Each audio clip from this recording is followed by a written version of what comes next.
नमस्कार जंटे में स्वागत आपका। मैं हूं योगेंद्र। आप देख रहे हैं खास खबर। खास खबर में हम बात करेंगे आसियान समिट की। ये एक ऐसा समिट है जिसमें समिट तो मकसद कुछ जिस तरह से बनाया गया था, हालांकि अब धीरे धीरे कुछ राजनीतिक दाव पेच और दूसरी चीजों में, लेकिन फिर भी आज भी इसका अस्तित्व है। और यूं कहूं कि जिस मकसद से बनाया गया था, दुनिया में ग्लोबल इंटरेस्ट वो अपने अपने हैं, लेकिन इस तरह के अगर समिट नहीं हो, अगर इस तरह के संगठन नहीं हो, तो एटलीस्ट एक प्लेटफॉर्म ऐसा होता है जिसमें अपनी बात कही जा सकती है। कुछ मीडिया के माध्यम से आती है, कहीं कुछ आती है, लेकिन जब टेबल टॉक होती है, नेता मिलते हैं, बेशक चाहे वर्चुअली मिले, तो कुछ चीजों को लेकर के एक मैसेज जाता है। तो इस समिट का भी कुछ इसी तरह का है। कुछ लोग आइडिया लगा रहे हैं कि ट्रंप और मोदी की मुलाकात हो नहीं पाई। अब ये नवंबर में जब शिखर सम्मेलन होगा G20 का, उसमें ट्रंप नहीं आएंगे, तो ये मिलना कैसे होगा, कब हो सकता है, ये कुछ इस तरह की चीजें चल रही हैं। लेकिन मिलने से ज्यादा जरूरी है कि जिन चीजों को लेकर के दुनिया में चर्चाएं हैं वो सॉर्ट आउट कैसे हो सकती हैं। तो हमारे साथ पूरी स्थितियां, आसियान की उसके प्रासंगिकता, तमाम चीजों को लेकर के हम चर्चा करेंगे। हमारे साथ गौरीशंकर गुप्ता साहब हैं, पूर्व IAFS हैं, विदेश मामले और तमाम पहलुओं को बड़ी बारीकी से जानते हैं। प्रोफेसर करोड़ी सिंह जी हैं, करमवीर सिंह जी हमारे साथ में जुड़ेंगे। सभी विदेश मामलों के बड़े नजदीक से इन्होंने देखा और बड़ी बारीकी से जानकार हैं। गुप्ता साहब, मैं आपके पास में आना चाहूंगा। क्या लगता है कि ये तो सभी को मालूम था और पहले क्लियर भी हो चुकी थी पिक्चर कि मोदी की अपनी व्यस्तता है, वो नहीं जाएंगे वहां पे और वर्चुअली ही जुड़ेंगे। उन्होंने अपना संबोधन भी किया, तो कहीं इसमें कड़वाहट और खटास, लेकिन दूसरी तरफ अमेरिकन स्पोक्स पर्सन के जो मैसेज आ रहे हैं, उनका ये भी कहना है कि भारत उनके लिए बड़ा महत्वपूर्ण है। तो कहीं ये अभी एक बार आपने संकेत भी दिया था कि चर्चाएं तब होती हैं जब चर्चा नहीं होती है, जिनके बीच होनी चाहिए। तो उसी की उपज है कुछ चीजें, या उनके बातों की तरंगे चल रही हैं। और अगर आपस में कहीं डायलॉग होगा तो शायद सब चीजें भी नहीं रहेंगी। ये बिल्कुल सही है कि भारत अमेरिका के लिए महत्वपूर्ण और अमेरिका भारत के लिए भी महत्वपूर्ण है। हम भी चाहते हैं हमारे रिश्ते कायम रहें। तो ये व्यस्तता की वजह से देखा जाए या फिर मीडिया रिपोर्ट्स हैं कुछ दोनों में, मोदी और ट्रंप वो मिलना नहीं चाहते आपस में। योगेंद्र जी नमस्कार, और करोड़ी सिंह जी को भी नमस्कार। आपके सभी दर्शकों को नमस्कार और एक बार दीपावली की फिर से शुभकामनाएं। देखिए, ये जो आसियान समिट है, इसका थोड़ा बैकग्राउंड मैं बताना चाहूंगा। पहले ये एक्चुअली शुरुआत हुई थी इसकी चाइना के अगेंस्ट में। जब कम्युनिज्म रूल चाइना में बहुत स्ट्रॉन्ग था, तो अमेरिका ने आसियान कंट्रीज को साथ ला करके एक गठबंधन बनाया था। उस समय इसमें 6 कंट्रीज थे। अभी आज की डेट में इसमें 11 कंट्रीज हैं। लिस्ट तिमोर को अभी ज्वाइन किया गया है इसमें। तो ये समिट वहां से शुरू हुआ था, लेकिन अब तो चाइना बहुत इंटीग्रल पार्ट इसका बन चुका है। इसमें और भी कई चीजें होती हैं। ये 47th आसियान समिट था, लेकिन इसके अंदर ईस्ट एशिया समिट होता है, जो आई थिंक 20वां ECH है, 20th ईस्ट एशिया समिट था ये, उसकी होती है। प्लस इसमें आसियान प्लस पार्टनर्स की मीटिंग होती है, जैसे इंडिया प्लस आसियान, इनकी मीटिंग होती है, अलग अलग पार्टनर्स जो है। तो इसमें कई तरह के कॉम्बिनेशन है मीटिंग्स के जो चलते हैं। तो इसमें एक बड़ा पैराफन लिया सा बन चुका है अभी मीटिंग्स का, बट यूजफुल फोरम है जिसमें सभी पार्टी जाते हैं। और यहाँ तक कि रशिया का भी पार्टिसिपेशन है, US का भी है, ऑस्ट्रेलिया का भी है, EU का भी है, और IMF और यूनाइटेड नेशंस का भी है। तो एक बड़ा इम्पोर्टेंट इवेंट है एशिया के लिए। एशिया में मेरे ख्याल से ये सबसे बड़ा इंटरनेशनल इवेंट है अभी। इसमें मोदी जी की प्रेजेंस मैं भी एक्सपेक्ट कर रहा था, और मैं पर्सनली मैं सोच भी रहा था कि वो जाएंगे। लेकिन मेरे को डेफिनेटली लग रहा है कि वो ट्रंप से मिलना नहीं चाह रहे थे, क्योंकि जिस हिसाब से ट्रंप अपने बयान दे रहे हैं हर इश्यू के ऊपर, और जैसे युद्ध विराम पाकिस्तान और इंडिया के बीच में हुआ, वो अनाउंसमेंट नहीं हुआ, उसके पहले उन्होंने अपने एक्स हैंडल के ऊपर उसको अनाउंस कर दिया। तो इस तरह के जो अनाउंसमेंट्स हैं, फिर इंडिया को डेड इकोनॉमी कहना, फिर पाकिस्तानी जनरल को वहां पे व्हाइट हाउस में बुला के डिनर देना, और फिर उसको रेफरेंस बार बार कहना, फील्ड मार्शल बड़ा अच्छा आदमी है। तो इन सब से मेरे को लगता है कि मोदी जी चाहते हैं कि अभी उनसे थोड़ी मुलाकात को पोस्टपोन किया जाए। नहीं तो मैं सोच रहा था कि वो यूएनजीए में सितंबर में यूएस जाएंगे, वहां मिलेंगे, वहां भी वो नहीं गए। उसके बाद गाजा में जब सबमिट किया उसमें भी नहीं गए। और अभी आसियान में इन्होंने, क्योंकि आसियान तो हमारे लिए बहुत इंपॉर्टेंट है, ये लुक ईस्ट पॉलिसी का बहुत बड़ा स्तंभ है। हमारा ओवरऑल ट्रेड भी 125 बिलियन डॉलर है, विच इज काफी बड़ा ट्रेड है। और हमारी हिस्टोरिक रिलेशन है सभी आसियान कंट्रीज के साथ। आप जानते हैं संस्कृत भाषा इन सभी कंट्रीज की फाउंडेशनल लैंग्वेज है। हमारे सारे रामायण और महाभारत के जितने भी कार्विंग्स हैं वो वहाँ के सभी टेम्पल्स पे और सभी मॉन्यूमेंट्स पे मिलेंगे। यहाँ तक कि कंबोडिया के जो टेम्पल्स हैं वो तो पूरी तरह से विष्णु को डेडिकेटेड है या शिवा को डेडिकेटेड है, और उनके ऊपर बहुत पुरानी पुरानी कार्विंग्स हैं। इसी तरह से आप वियतनाम में चले जाइए, थाईलैंड में, थाईलैंड के किंग को तो वहाँ रामा की उपाधि दी जाती है, राम 1, राम 2, राम 3। वो अयोध्या एक्चुअली उनकी कैपिटल कही जाती है। तो हमारे बहुत ही गहरे, मलेशिया से बहुत गहरे संबंध है। मलेशिया लैंग्वेज जो है वो पूरी की पूरी संस्कृत के ऊपर बेस्ड है। तो बहुत गहरे सांस्कृतिक संबंध हैं, और ट्रेड रिलेशंस बहुत स्ट्रांग हैं, स्ट्रेटेजिक टाइज बहुत स्ट्रांग हैं। इसके बावजूद मोदी जी वहां नहीं गए। तो मैं तो यही मानता हूं कि वो इसीलिए नहीं गए कि उनकी मीटिंग ट्रंप के साथ होगी और उसमें कोई ना कोई मिसअंडरस्टैंडिंग फिर आ जाएगी, और फिर हमारे अपोजिशन पार्टी जिसका फायदा उठाएंगी, उनको फिर क्लैरिफिकेशन इश्यू करना पड़ेगा। तो एक इंटरनल पॉलिटिक्स भी कॉम्प्लिकेट होती है, और इंटरनेशनल रिलेशंस भी कॉम्प्लिकेशंस में आएंगे। तो इसको बचाने के लिए शायद उन्होंने ये निर्णय लिया हो कि वो नहीं मिलेंगे। और मेरे को नहीं लगता कि मोदी जी अब प्रेसिडेंट ट्रम्प से मिलेंगे। जब भी मिलेंगे जब हमारा ट्रेड डील फाइनल हो जाएगा। तो हो सकता है जब ट्रेड डील फाइनल हो तो वो वाशिंगटन की यात्रा करें और वहां पे वो ट्रेड डील को साइन करें और ज्वाइंट अनाउंसमेंट हो। तो वो एक बड़ा हैप्पी प्लेजेंट ओकेजन होगा। फिर हमारी खटास ये रशियन एनर्जी इश्यू फ्यूल को वाला, लेके हाँ। भी है। हम नहीं चाहते हैं कि थर्ड कंट्री के प्रेशर के अंडर हम हमारे रिलेशंस रशिया से बिगाड़ें या खराब करें, जिनके साथ हमारे डिकेड्स के साथ बहुत अच्छे रिलेशंस रहे हैं। तो वो भी एक फैक्टर होगा, क्योंकि जैसे ही वो मिलेंगे नेचुरली वो उनके ऊपर प्रेशर डालेंगे कि आप ऑयल इंपोर्ट बंद करिए रशिया से। तो इन सब चीजों को देखते हुए मेरे को लगता है कि ये उचित ही था कि वो नहीं गए। लेकिन मार्को रूबियो और हमारे फॉरेन विदेश मंत्री एस जयशंकर के बीच में मीटिंग हुई, और वो मीटिंग फ्रूटफुल रही। मार्को रूबियो ने भी कहा कि हमारी स्ट्रेटेजिक रिलेशन है भारत के साथ, और हमारे पाकिस्तान के साथ जो संबंध थोड़े से बड़े हैं, उसका ये मतलब नहीं लगाया जाए कि वो भारत की कोस्ट पे है। भारत के बहुत गहरे संबंध है भारत के साथ, और पाकिस्तान के साथ हमने संबंध थोड़े बढ़ाए हैं, जिस तरह से जी। और भी देश ऐसा करते हैं। तो इन सब चीजों को देखते हुए मैं समझता हूँ कि ये जो समिट था वो भारत के लिए ठीक रहा। इसमें और कुछ आउटपुट हो सकता था, लेकिन कुल मिला के मैं समझता हूँ कि इसका आउटपुट अच्छा रहा है। जी, बिल्कुल आप सही कह रहे हैं, क्योंकि देखिए, बिल्कुल आप सही फरमा रहे हैं, क्योंकि एक रणनीतिक पहलू होते हैं। ट्रम्प साहब एक बड़े एक सशक्त राष्ट्र के प्रेसिडेंट हैं, लेकिन वो कब क्या कह दें, क्या कुछ कहें। अगर मोदी मिल भी लेते हैं तो उसका क्या तूफान मचाएं और कहें कि मोदी आ गए थे, उन्होंने कहा कि आपने बहुत अच्छा किया, और कुछ भी कह सकते हैं। क्योंकि वो कई बार ऐसी चीजों को बैकफुट पे भी आए हैं, और बिना हाथ पांव की चीजों को उन्होंने कह भी दिया। भारत को उसका खंडन भी करना पड़ा कि नहीं, ऐसी कोई बात नहीं हुई।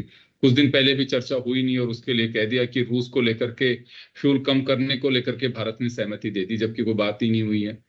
मैं करोड़ी सिंह साहब के पास में जाना चाहूंगा। तो सर, आसियान समिट में अगर हम बात करें पहलुओं की, क्योंकि जिस मकसद से, मैंने पहले भी कहा कि जिस मकसद से बनाया गया था वो मकसद तो रहा नहीं। अब इसका एक रूप बदल गया।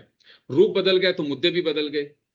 तो अब वो तो बात रही नहीं कि अमेरिका चाह रहा था कि आइसोलेट किया जाए चाइना को, क्योंकि चाइना खुद भी अभी इस ग्लोबल ट्रेड और जो ट्रम्प के टैरिफ्स हैं उसको लेकर खुद भी पीड़ित है। और अभी भी शायद मुलाकात में कुछ देखो रिजल्ट निकलता है कि नहीं निकलता, कभी भी वो तलवार किसी पे भी लटका देते हैं। तो ये कहा जा सकता है कि अब तो आसियान, जैसे सर ने कहा कि 47वां ये अभी इसका कार्य समिट है ये, तो मकसद बदल गया, चीजें भी बदल गई। तो अब क्या लगता है आपको कि वास्तव में इसी रूप में रहेगा? क्योंकि ये प्लेटफॉर्म तो अब दूसरे मकसद के लिए बनने लग गया है। जिसके खिलाफ बनाया था वो खुद भी अब मेंबर है इसके। ये योगेंद्र जी, चीन आसियान में पहले भी प्रभावशाली रहा है जी। अमेरिका ने ओबामा के टाइम में एशिया पैसिफिक सेंट्रिक पॉलिसी बनाई, उसमें वो साउथ ईस्ट एशिया के देशों को पिवट की बात करते थे।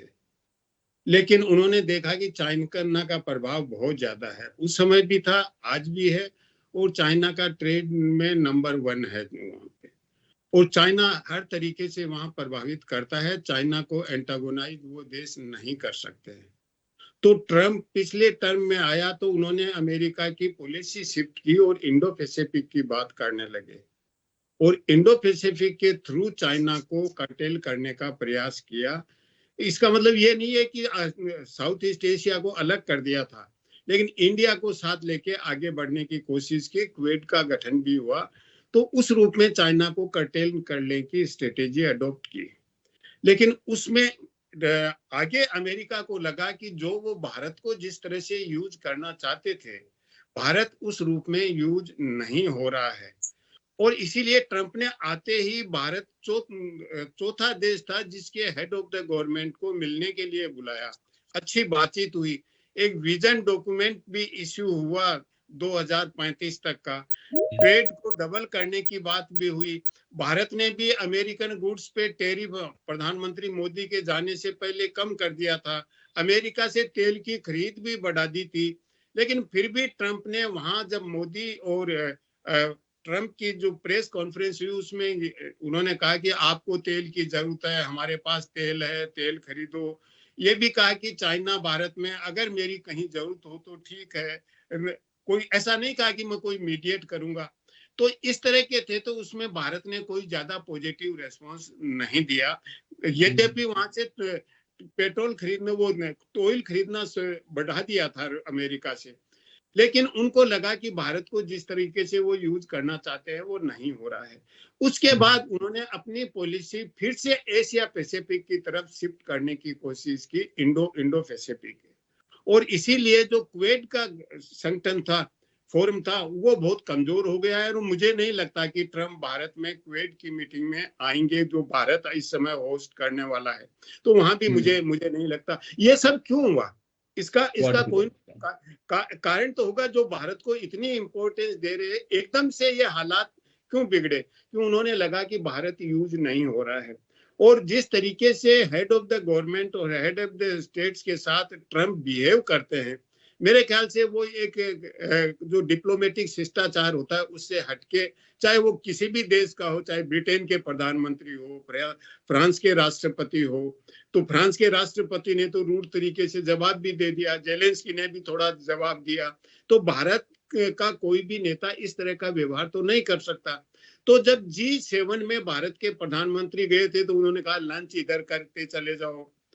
फिर UN जनरल असेंबली में प्रधानमंत्री जाते तो बातचीत होती, तो हो सकता है वो ट्रम्प फिर कुछ बातें कहते, भारत पाकिस्तान को लेके भी कहते, या और कहीं मीडिएशन की बात करते। तो मेरे ख्याल से उनके इंटेंशन ठीक नहीं थे।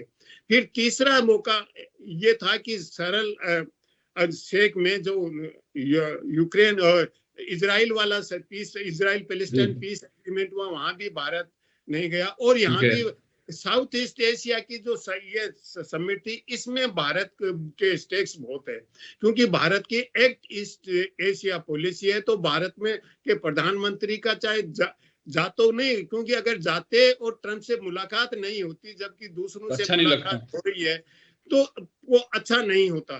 तो इसलिए मेरे ख्याल से भारत ने ये टेक्टिकल एक स्टेट लिया कि हम वर्चुअली एड्रेस करेंगे, जिससे मिलने की वो बात नहीं होगी। फिर भी अभी जो आसियान की समिट हुई है, मुझे लगता है ओवरऑल सक्सेसफुल है। एक तो चीन और अमेरिका के बीच में ट्रेड एग्रीमेंट लगभग फाइनल हो गया है, जिसको अब कोरिया में, अभी यहाँ से ट्रम्प जापान होते हुए कोरिया जाएंगे, तो वहां शी जिनपिंग और ट्रम्प मिलेंगे तो फाइनल हो जाएगा। तो भारत से पहले चीन के साथ हो रहा है, जबकि ट्रम्प को उम्मीद ये थी शुरू में कि भारत तो मेरी हर टर्म्स एंड कंडीशंस मानेगा, भारत को जैसा कहूंगा वैसा कर लेगा, ट्रेड एग्रीमेंट भी हो जाएगा। तो इस सब से ट्रम्प अनोई हो गए, और अनोई होके वो रशिया के तेल की बात भी कर रहे हैं। वो ये कह रहे हैं कि भारत अमेरिका के साथ अच्छा व्यवहार नहीं कर रहा है, भारत सबसे ज्यादा टेरिफ लगा रहा है, टेरिफ टेररिज्म है, इस तरह की बहुत सी बातें वो उठपटांग कह चुके हैं। कि तो ऐसी स्थिति में भारत के प्रधानमंत्री के साथ बातचीत हो और थोड़ा और खटास बढ़े तो वो अच्छी प्रवृत्ति नहीं होती। लेकिन अभी जो आसियान में हुआ है, भारत का पर्सपेक्टिव भारत के प्रधानमंत्री ने भी रखा, भारत के विदेश मंत्री ने रखा, और आसियान के साथ भारत रिलेशंस खराब नहीं करना चाहता, क्योंकि आसियान बहुत बड़ा ट्रेड पार्टनर है, और स्ट्रेटेजिक दृष्टि से भी इंडो पैसिफिक में आसियान बड़ा इंपॉर्टेंट पार्टनर है भारत का। तो इस रूप में भारत के लिए तो सक्सेसफुल है, लेकिन जो ट्रम्प और अमेरिका और भारत का होना चाहिए वो नहीं हो पाया। जी बिल्कुल, क्योंकि मैंने पहले भी कहा कि ट्रम्प साहब जिस तरह के व्यवहार अभी कर रहे हैं और बहुत जल्दबाजी में, वो कोई भी अगर शासन अध्यक्ष किसी भी देश का होगा, वो चाहेगा नहीं कि इन परिस्थिति में उनसे मुलाकात करना बेहतर होगा। इंडिया का अपना एक स्टेप है। करमवीर जी हमारे साथ में जुड़े हुए हैं। सर, इन स्थितियों में जो, क्योंकि कहीं पे किसी तरह का तनाव है, कहीं पे ट्रेड का तनाव है, कहीं शांति बहाली की कोशिशें की जा रही है, हमारे और पाकिस्तान के बीच में पिछले कुछ दिनों से तनाव की स्थिति बनी ऑपरेशन सिंदूर के दरमियान भी। लेकिन बड़ा ही एक महत्वपूर्ण ये समिट, जिस पर निगाहें भी पड़ी हुई हैं दुनिया की। पहले भी हमने जैसे बात की, गुप्ता साहब ने बताया भी इसका मकसद क्या था, क्यों इसको बनाया गया, लेकिन अब इसका एक यूं कहूंगा मैं तो कि वृहद रूप ले लिया है इसने, और उसके जो मकसद थे वो भी टोटली चेंज हो गए, कि जो उद्देश्य अगर हम देखें तो इस ऑब्जेक्ट से बनाया गया था। अभी हम कितना इसे कारगर मान के चलते हैं? देखिए योगेंद्र जी, आसियान जो है, जब से आसियान बना है, इनफैक्ट भारत के लिए तो बहुत ही महत्वपूर्ण है। और उसके रीजन ये भी है, जैसे कि भारतीय प्रधानमंत्री ने अपने एड्रेस में भी कहा है कि आसियान और भारत जो है वो सिर्फ कॉमर्शियल पार्टनर्स नहीं है, वो कल्चरल पार्टनर्स। 1000 years ओल्ड हमारे रिलेशंस जो है वहाँ उनके साथ में। आप देखेंगे कि थाईलैंड है, बर्मा है, कंबोडिया है, लाओस, ये बुद्धिस्ट कंट्रीज हैं। तो बुद्धिज्म एक बहुत बड़ा लिंक जो है साउथ ईस्ट एशिया के साथ में हमारा है। और आप देखेंगे ट्रेड की दृष्टि से देखा जाए तब भी हमारा 4th लार्जेस्ट ट्रेड पार्टनर है आसियान। लगभग भारत के टोटल ग्लोबल ट्रेड का 11% से ज्यादा जो है वो आसियान के साथ में होता है। भारत का more than 50% of the total trade जो है वो इसी रास्ते से गुजरता है, इस इंडो पैसिफिक रीजन से ही गुजरता है। हमारे कमर्शियल जहाज, हमारे नॉल शिप्स यहाँ से गुजरते हैं, साउथ चाइना सी होते हुए। सामरिक दृष्टि से भी ये क्षेत्र जो है भारत के लिए बहुत ही महत्वपूर्ण है। और आप देखेंगे कि आज कुआलालंपुर में ये जो समिट हुई है, हो रही है, इसी कुआलालंपुर में जो ईस्ट एशिया समिट का पहला जो इनॉग्रल समिट हुआ था 2005 में, जिसमें भारत को भी एक मेंबर बनाया। तो भारत फाउंडिंग मेंबर है ईस्ट एशिया समिट का भी। ओवरऑल भारत के आसियान के साथ ही बहुत ही महत्वपूर्ण और बहुत ही गहरे संबंध जो है रहे हैं। जहां तक मुझे लगता है कि भारतीय प्रधानमंत्री की विजिट को लेकर के है, और आप देखेंगे कि ट्रंप के साथ दुनिया का हर देश जो है असहज महसूस कर रहा है। आप देखेंगे कि कंबोडिया और थाईलैंड के बीच में कितना इस तरह की अभी मिलिट्री कन्फ्रंटेशन हुआ। हालांकि 1-2 बार पहले भी हो चुके हैं, लेकिन ये इतना डेडली था कि मोर देन 40 सोल्जर्स जो है वो मारे गए, कितने लोग उसमें डिस्प्लेस हुए हैं। ऐसे में दोनों में तनातनी था, लेकिन जबरदस्ती समझौता, क्योंकि इस समझौते करने के लिए मलेशिया पहले से ही मीडिएशन कर रहा था। मलेशिया की मीडिएशन से काफी चीजें सॉर्ट आउट हो भी गई, लेकिन जबरदस्ती उसका क्रेडिट लेने के लिए कि देखो मैंने युद्ध रुकवाया, मैंने ये करवाया, और इसको ये चीज जो है मलेशिया को अच्छी नहीं लगी, क्योंकि मलेशिया पिछले कई महीनों से मध्यस्थता इसमें करता रहा है, और एकदम से क्रेडिट लेने के लिए ट्रंप जो है उसमें पहुंच गए। दूसरा, थाईलैंड को भी ये चीज अच्छी नहीं लगी कि उन्होंने जिस तरह की धमकी दिया कि भाई मैं टैरिफ लगा दूंगा, ये कर दूंगा, अगर आप समझौता कर लेते हैं, पीसफुल आप रहते हैं तो एंजॉय करेंगे, आप यूएस के साथ आपके रिलेशन अच्छे होंगे, ये होंगे। इस तरह की धमकी जो है आप देखेंगे कि जिस तरह का रेस्पॉन्स आया है थाईलैंड से, उन लोगों ने भी इसको ज्यादा पसंद नहीं किया। हालांकि कंबोडियन प्राइम मिनिस्टर ने तो बड़ा जोश में आकर के कह दिया कि नोबेल पुरस्कार मिलना चाहिए ट्रम्प को, ये जैसे पाकिस्तानी प्रधानमंत्री ने कह दिया था। सो ऐसे में जबकि आसियान के मेंबर कंट्रीज भी असहज है यूएस के साथ रिलेशनशिप को लेकर के, तो मुझे लगता है ये और भी ज्यादा बेहतर मौका था भारत अपने और संबंध प्रगाढ़, क्योंकि इस प्लेटफॉर्म पे कम से कम हम लोग जो है कॉमन इंटरेस्ट शेयर करते हैं आसियान के साथ में। ओके, भारतीय प्रधानमंत्री ने आप देखेंगे अपने वक्तव्य में एक दो चीजें कही भी है जो आसियान के जो देश है उस चीज को पसंद करते हैं। जैसे आसियान सेंट्रलिटी की बात अपने एड्रेस में प्रधानमंत्री ने कही है कि कोई भी इस तरह का मैकेनिज्म होगा, कोई भी इस तरह का इनिशिएटिव होगा, उसमें सेंट्रलिटी जो है वो आसियान के, यानी कि आसियान लीड इनिशिएटिव होगा, कोई बाहरी देश आकर के जिसमें दखल जो है वो नहीं देगा। और अमेरिका की भी इस तरह की दखलंदाजी को लोग ज्यादा पसंद नहीं करते। आप देखेंगे मलेशिया के प्रधानमंत्री ने कह दिया कि भाई साउथ चाइना सी को लेकर कोड ऑफ कंडक्ट को फ्रेमवर्क तैयार हो गया, हम लोग कोशिश कर रहे हैं, बाहरी देश का हम हस्तक्षेप जो है इन मामलों में नहीं चाहते हैं।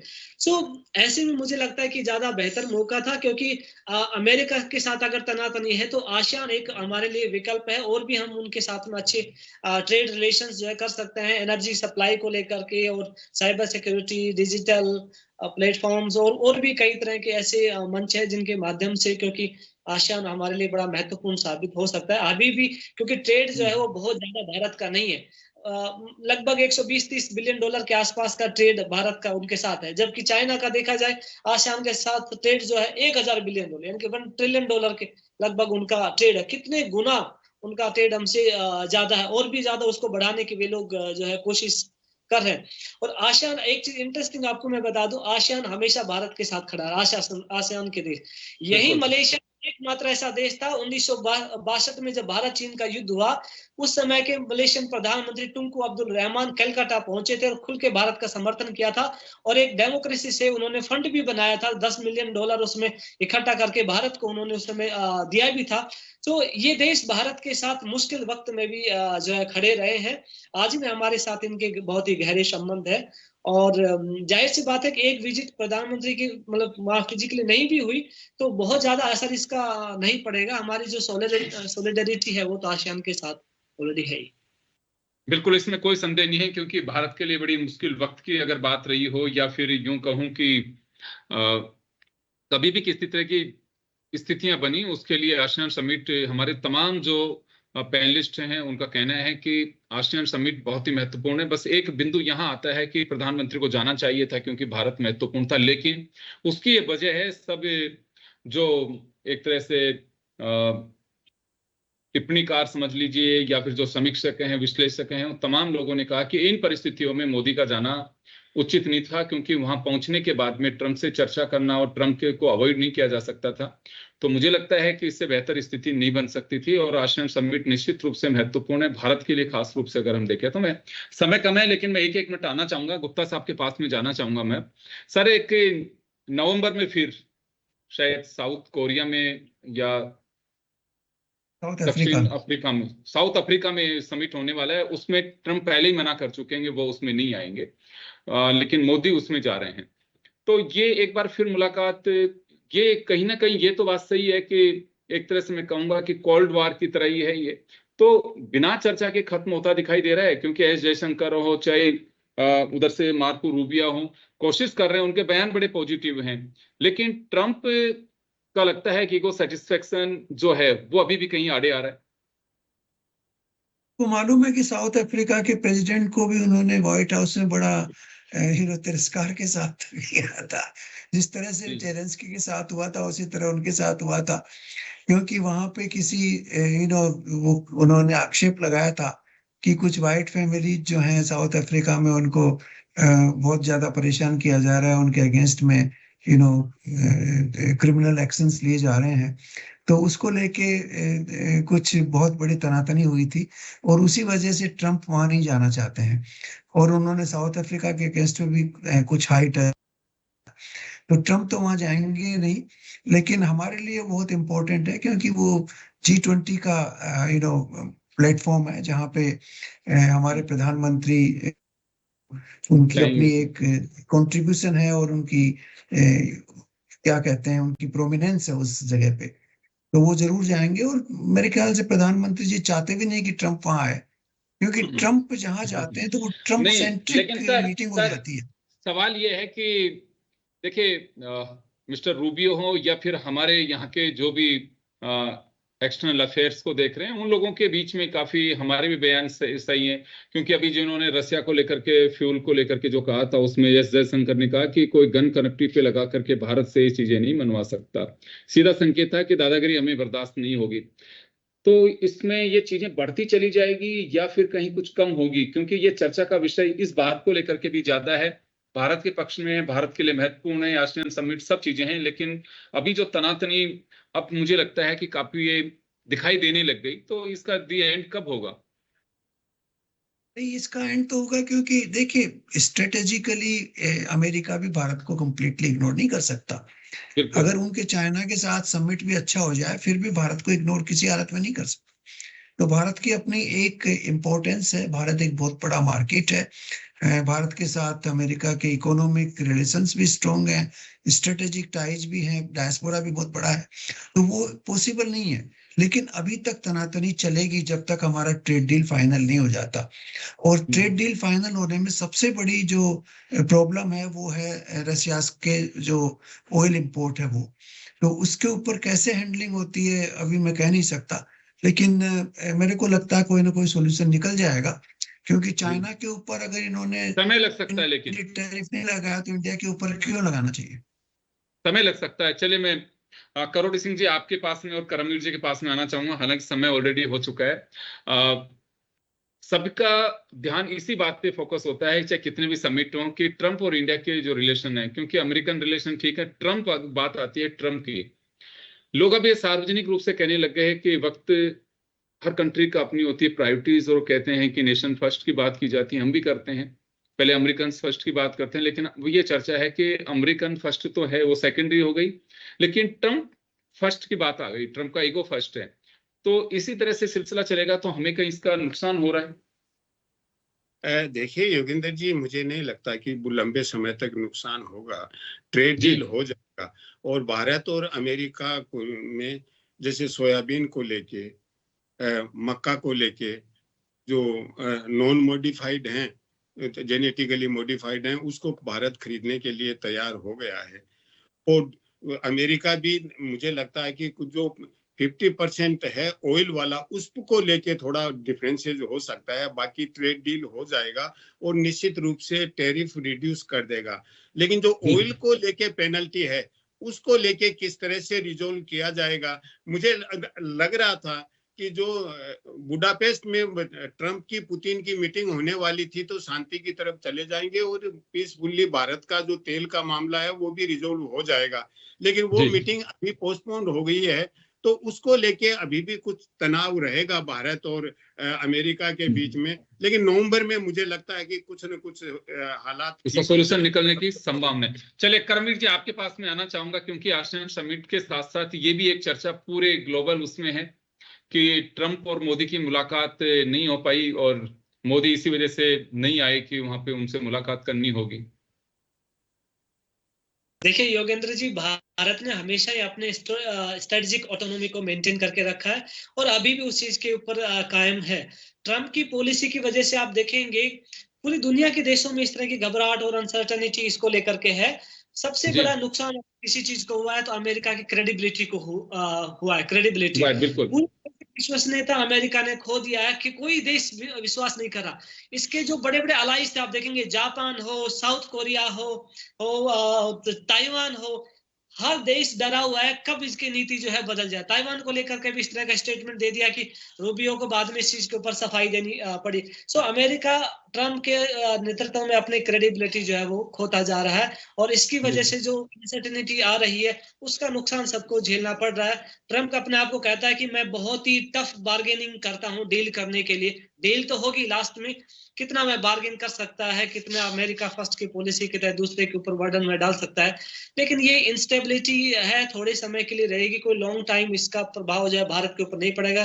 भारत भी एक बड़ी अर्थव्यवस्था है, बड़ा एक सामरिक शक्ति है विश्व की राजनीति में, तो ऐसे इग्नोर भारत को भी नहीं किया जा सकता।